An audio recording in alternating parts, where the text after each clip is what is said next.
topic, and stage is yours. All right, thanks for having me. Really appreciate the opportunity to talk to you. I like talking about Jesus, especially, and anything that might pertain to Jesus and his people, and just kingdom things in general. And what I want to do is talk about Game of Thrones, so we will do that. Just by show of hands, can I ask how many of you have seen Game of Thrones? Most. Anyone who's not ever seen anything better at all? Couple. Okay, cool. Well, welcome to you. Today, I do want to just explain a little bit about what we're going to do today, because I know all the different things thus far today have been slightly different, tackling things with different perspectives, looking for different things and outcomes for their cultural artifacts that they've been looking at. And my background, I have been a pastor for about 15 years, worked in radio for about 15 years as well, TV, and other kinds of media as well along that same time. My background really was in the psychology, anthropology, and training that is in semiotics as well. So if you don't know what that is, it's basically the study of signs and signifiers, which sounds super exciting to all of you, I'm sure, to think, man, this dude spent time studying signs. Yes, that's what I did. Being that, in that particular field, everything is a sign. So everything. So the way you have done your hair, or wearing a hat, or have no hair, that is a sign. It tells you the way that you are dressed is a sign. Like I have what I would call a beard. It's like an attempt at a beard. It's a sign. It signifies something. And so when we're looking at different cultural artifacts, man, they are all signs. And as we look at Game of Thrones, which almost all of you have at least seen or read, some or all of that series, then you'll know if that's your definition of signs, there are so many different things, over 100 discrete characters within the universe. You can pluck out any of them and actually go through some of what actually makes them significant, and some of the denotation and connotations around that as well. But we're not going to do that today. We're going to take Game of Thrones itself as the sign, as the thing that we're looking at. Game of Thrones, and to a lesser extent, the original series, A Song of Ice and Fire. My Penty mates, so I'm a pastor, my Pentecostal friends, will tell me everything preaches. Everything preaches. Or we'll be out, having a coffee, whatever, and something will happen, and they'll say, oh, that'll preach. Like, there's some significance in that we can say something else about that, and that's what we're going to do today, about Game of Thrones. What I want to do is, just so that we don't miss out on this at the end, and so that I can talk about things as we go through, I want to do the Q&A up front. Okay? So Q&A up front, and then we'll get into it. So, are there any questions that you are going to ask? Please don't ask me like theories about synesthete, things like that. But the significance of Game of Thrones. Any questions? Yes. And I can't guarantee that we'll answer those questions, but yeah. No. I've had a few friends sort of say they sort of see Game of Thrones as the pinnacle of the place where God does not exist. Right. Which I think is pretty cool. But yeah, it would be one of the reasons I came is how can you see some sort of biblical theme in this world of just sheer selfishness? Yeah. Basically. Man, that's a great question. We'll definitely look at that. Cool. Anything else? If, the Christian story is the ultimate story, why, as a narrative, does it not captivate like something like Game of Thrones? Oh man, we would definitely talk about that. It's actually what the whole talk's about, so. It's like a plant, Pedro. Yeah. More about a character. What significance would the three-hour Reddin have in a Christian context? Okay, interesting. We probably won't go into the specifics of characters so much, although I'd really geek out talking about that kind of stuff in another context. Anyone else?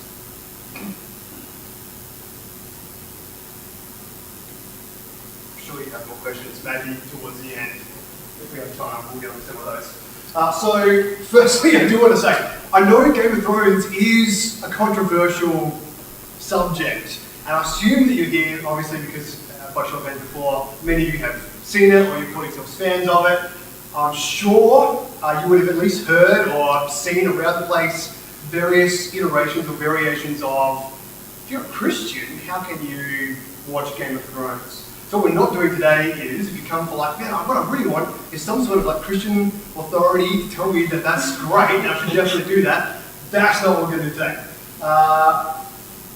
No, we're not going to do that today. We're not going to go there at all. I'm not advocating for the show. What we're doing today is we're going to look at actually pretty much answering your question specifically, Pedro, of why the heck is this thing so popular?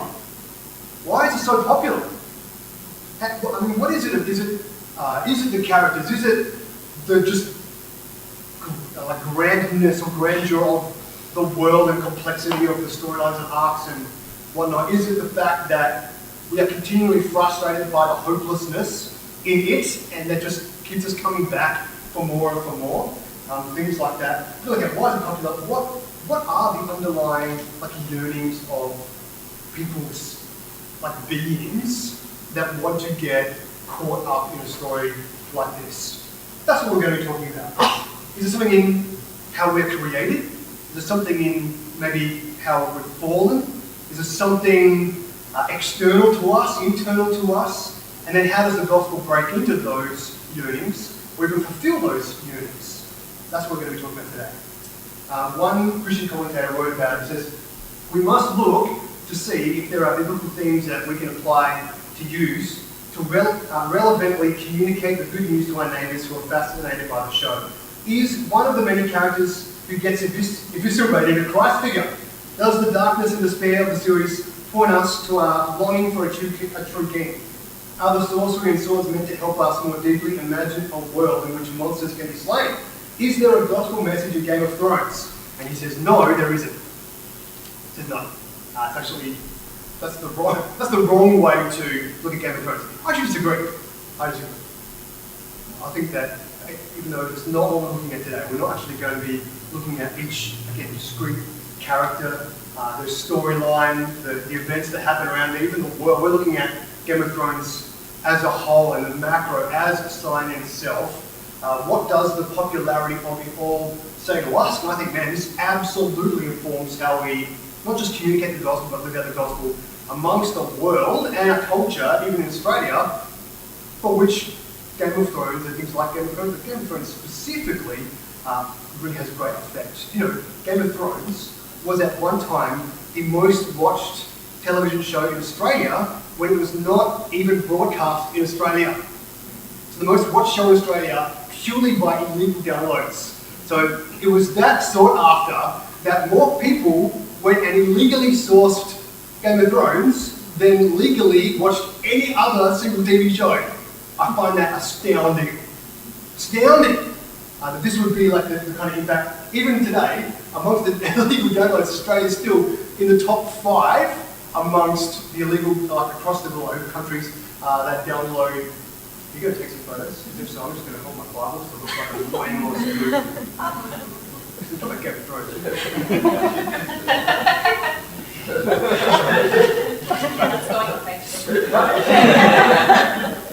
So I think this guy's perspective misses the point. This guy's he misses the point. He's saying, man, if people are trying to like justify viewing something that some Christian authors and commentators have no problem with, some Christian commentators suggest caution in viewing, and some say, well, how can you, in fact, I literally read one blog that said, how can you be a Christian and watch Game of Thrones and do other things like this? But again, the very fact, what I'm interested in is, again, less about the individual components that make up Game of Thrones and more about it as a whole, as a sign, seeing its popularity. What does that tell us about us? What does it tell us about our culture? And what does it tell us about the gospel? Why is it so popular? I actually did my own anecdotal survey, so this is not, should not be like quoted elsewhere as any kind of academic thing. But here's my survey. It's the complex, well-constructed characters. Why do I like it? It's phenomenal world building. So the world they've constructed is amazing. It's unpredictable, and because I know many of you have seen it, and I hope there will be no any kind of spoilers today. But you will know it is significantly unpredictable, even if you read it. And other reasons. It's not just good guys versus bad guys, but it's humans versus humans. I put humans in inverted commas for obvious reasons. It's frustrating, and I just need to finish it. So this is actually a really well-used device in any kind of storytelling or serial storytelling. The will they or won't they get together kind of thing in romantic comedies and comedies in general. That can string out a series for like 10 years. And then when they finally get together, all that kind of sexual tension is gone. The series just falls in heat because that's all the people wanted to find out. They wanted to get to the end and have that release of frustration. But you're always frustrated. What's your Game of Thrones? You're always frustrated because the thing you don't want to happen does happen, or the goodie literally dies or loses.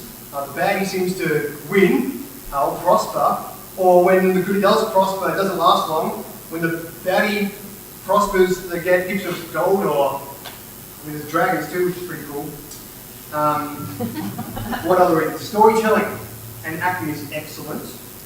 I'm emotionally invested in the characters and events, which again, if you see Game of Thrones, that's a bad decision.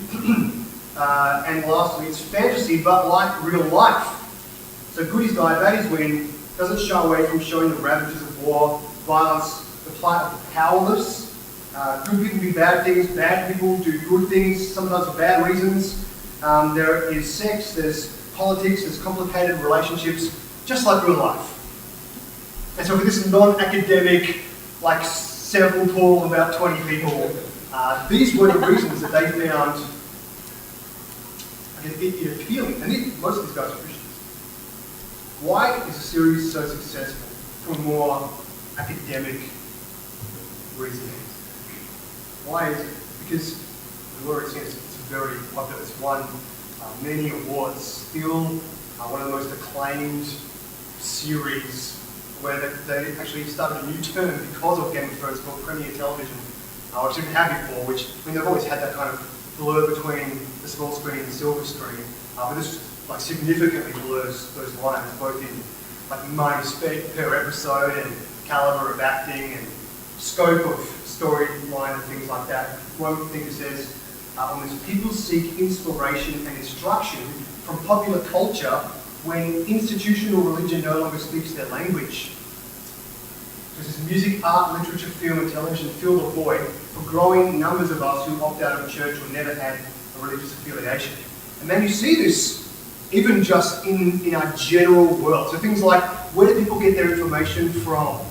Some of the most powerful preachers in the world are comedians these days. Either the late night television hosts out of America, specifically like 7 p.m. on The Project, folks in Australia, specifically morning hosts, radio hosts, curate the information really and preach and communicate the message that they have to share, because people don't look to or don't trust anymore former institutions or former carriers of culture, carriers of truth. And so here comes this whole other world with fantastic storylines, amazing acting, a huge budget and scope and scale, and dragons, and people are really swept up into it. The author, George, he told the New Republic back in 2013, he says, the sort of fantasy where all the people get together to fight the Dark Lord doesn't interest me. He says he wants to create a world kind of like ours, where heroes and villains are mixed and characters constantly struggle within themselves. Another point that says, the world of Westeros is a humbling place.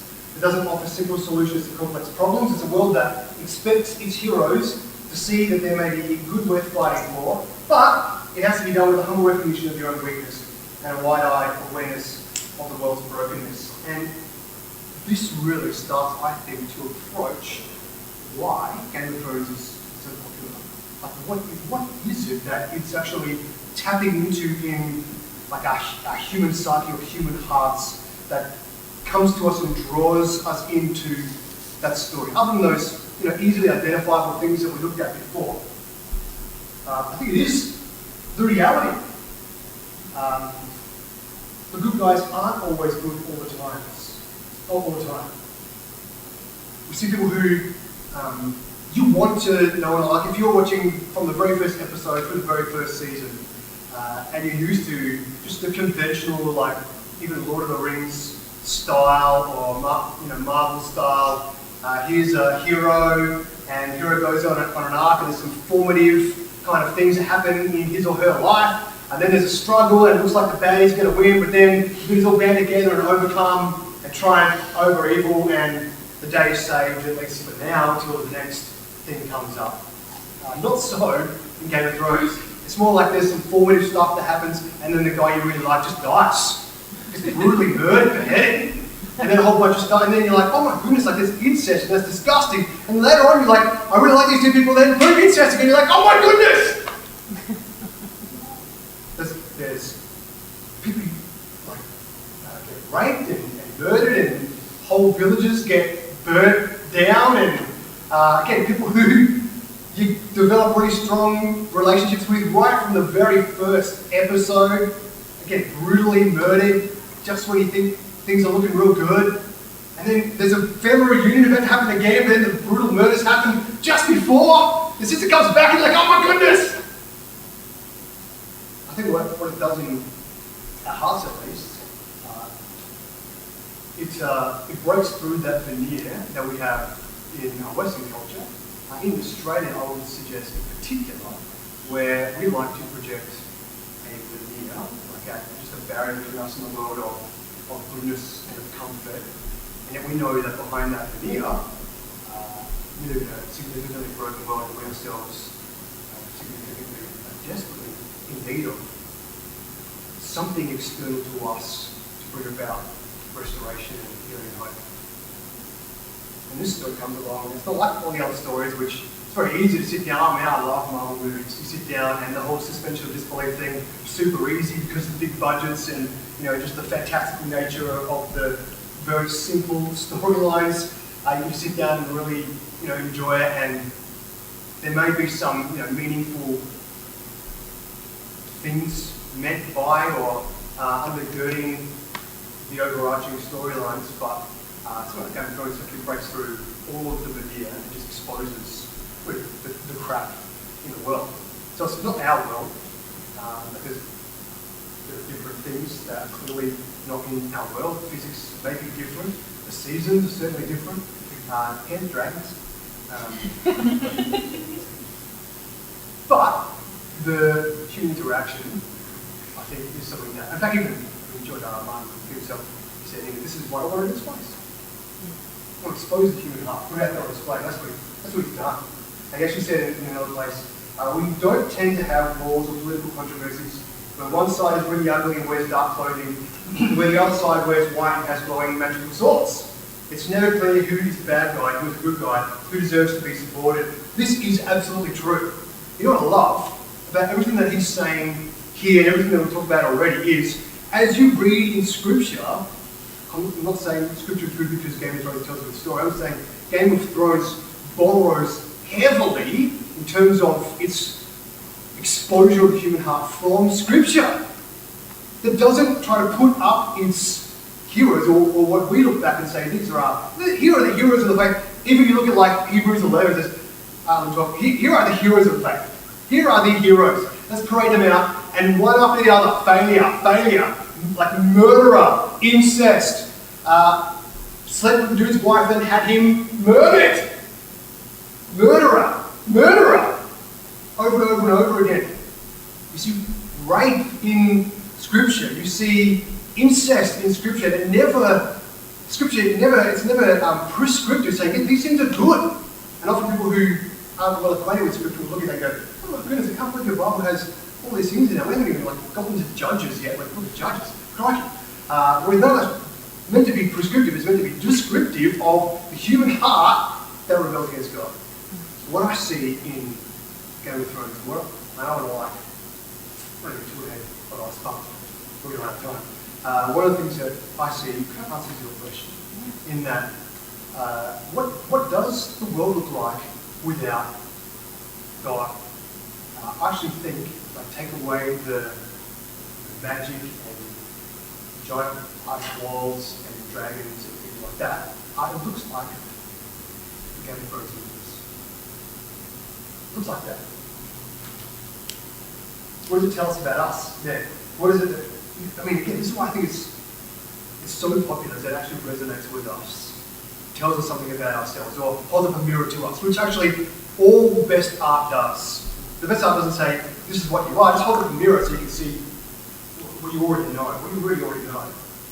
It's my contention. In fact, this is my big point. I know we're at the end of the day, you might have eaten in a while, you're very tired, it's a warm day.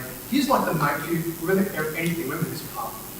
This is what I think Game of Thrones, if you are a fan or you know people who are fans, or even if you know people who aren't fans or haven't seen the show, it just tells us about us, is that we already know that we're broken. We already know that. No matter how much of a veneer or a projection of, like a perverted vision of who we want people to think of ourselves as, we all actually already know who we are. We've spent any time thinking about ourselves, thinking about our hearts. And I'm not just talking about people of faith, think about any person. And when you speak to any person at any length, when you have some trust in the relationship, you know people get to this point where they go, I know I need to be external to myself. We know life is brutal. If you know anybody who has ever died, you know life invariably ends in death. That was a great time for that to happen. If you know anyone who's had cancer or been killed before their time or struggled with some sort of loss or even betrayal or has been abused, these are not rare, unfortunately, these are not rare stories in our or any culture. So, what do we tend to see in our entertainment is things that help us escape from what we know to be true. And what I think Game of Thrones does is because we actually know. You know that's the crap. And this is actually a better reflection. What I also like about this might be controversial, but I was talk about Game of Thrones. Being recorded, so don't worry about it, I'll never come back to haunt you. Yes. No. Is that it doesn't offer hope. Game of Thrones. You see people looking for power, people seeking power continually over and over and over and over again, even when they get it. They either want more of it or they spend the rest of their short life trying to keep power and it never ever satisfies them. There's one family already has heaps of money, then gets power, then has to try to kill and maim and brutalize to maintain those things. And what the series shows us, what this board shows us, is it never satisfies. And you see just the regular general people all over the place looking to other people for salvation, looking to other people for hope, looking to politics for hope, looking to wealth for hope, looking to comfort for hope, even like right at the very beginning, the Starks just looking to, I'm just going to mind my own business, do my own thing in my own little part of town. Even that doesn't save them. This is not a spoiler, how I would love the series to finish in the next season is that, again, this might sound macabre, but I think it would be a fitting end, is that everybody dies. Right? White Walkers come down, whoosh, rout everybody. All these different players, all these different characters being vying for something, it just doesn't matter. They either think it's going to save them or satisfy them, and at the end of the day, they're completely blind to this overarching enemy that's coming for them all. But they're all clamoring for something that doesn't matter. I know you love those characters. I know you want Jon Snow to get up and look around. Okay, I didn't think that would be that controversial. Here we are. But I think if the story is going to be consistent, that's the end. Because it's the world honestly, it's the world without Jesus. What I find amazing is that there is a world thought up by a guy who doesn't know Jesus that acknowledges or sees the futility of life without Jesus. Sees the futility of hope, of putting your hope in any of these kinds of things.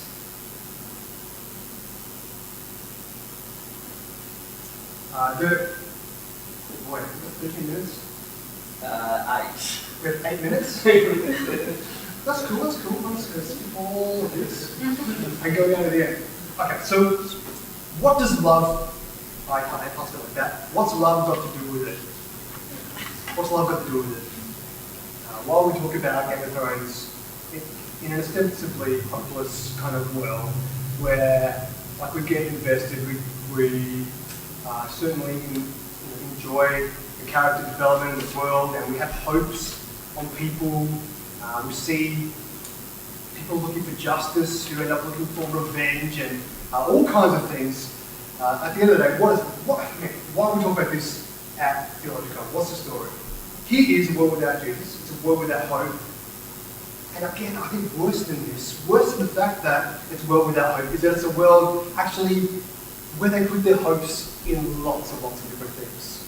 They put the hope and their trust in their the best swordsman that is among us chopped off. In their dragons, and the dragons turn against them. In their queen, it turns out their queen is a real jerk. They put their hope in peace, not realizing that someone who doesn't, there's an irrational player who doesn't want peace coming towards them. They put their hope in all of these things over and over and over and over again. It's worse than a world without hope.